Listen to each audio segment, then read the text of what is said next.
కూటమి ప్రభుత్వం వచ్చిన తర్వాత బీహార్ తరహాలో జేడీయూ బీజేపీ లాగా ఒక 20 ఏళ్లకు పైగా ఈ రెండు పార్టీలు కలిసి ప్రభుత్వాన్ని ఏర్పాటు చేస్తాయి, చక్కగా సామరస్యంగా సీట్ల సర్దుబాటు చేసుకుంటాయి అని నేను అనుకున్నాను. అది ఎన్నికల ఫలితాలు వచ్చిన తర్వాత ఎక్కడా కూడా నాకేం కనపడలేదు. టీడీపీ ఏకపక్షంగా మొత్తం ఆక్రమించుకుంటుంది, అన్ని చోట్ల టీడీపీ ఆక్రమించుకుంది. జనసేనకి సంబంధించి ఎంత తక్కువ మాట్లాడుకున్నంత మంచిది. ఇప్పటి వరకు ప్రభుత్వంలో జనసేన పాత్ర, నామినేటెడ్ పదవుల్లో పాత్ర. ఇక జరగబోయే స్థానిక ఎన్నికల్లో కూడా ఇప్పుడే 15% అంటున్నారు.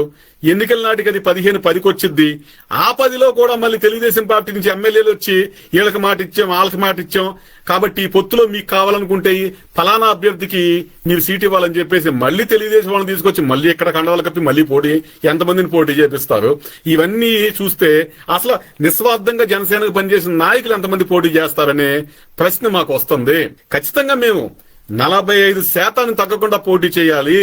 బీజేపీ కూడా 10% తగ్గకుండా ఉండాలి. తెలుగుదేశం 45% తీసుకోవాలి. పోనీ మీరు 50% తీసుకోండి, మాకు 40%, బీజేపీకో ఒక 10%. ఖచ్చితంగా ఈ ఫార్ములా గనక లేకపోతే 2029 ఎన్నికల్లో చాలా చాలా చాలా ఘోరంగా కూటమి దెబ్బతింటుంది.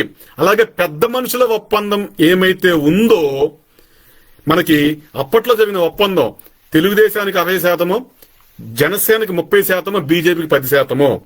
అది కూడా ఇప్పటివరకు అమలు జరగలేదు. మనం కలిసికట్టుగా ముందుకెళ్తే మనకి బీహార్ లో జరిగినట్టుగా వరుసగా ఎన్నికలు గెలుస్తాము.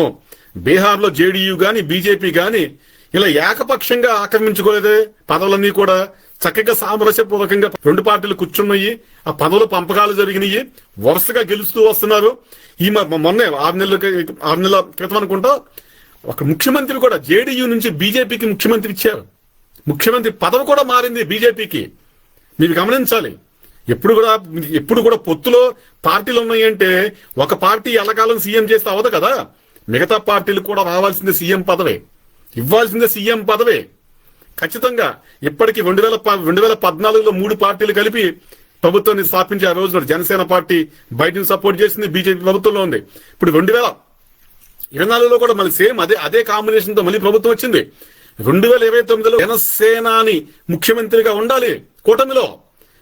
కూటమి బలంగా ఉంటుంది, కూటమి వరుసగా విజయాలు సాధిస్తుంది. పవన్ కళ్యాణ్ గారి తర్వాత మీరు సీఎం అవుతారు, దేవాన్ సీఎం అవుతాడు, మాకు అనవసరం, అది మీకు సంబంధించిన వ్యవహారం. కానీ 2 సార్లు 10 సంవత్సరాలు సీఎం గా చేశారు కాబట్టి తెలుగుదేశం నుండి ఈ పొత్తులో ఈ కూటమిల్లో తర్వాత ఎన్నికల్లో మా అధినేత కూడా ఒక 5 సంవత్సరాల పాటు సీఎం గా చేయాలి.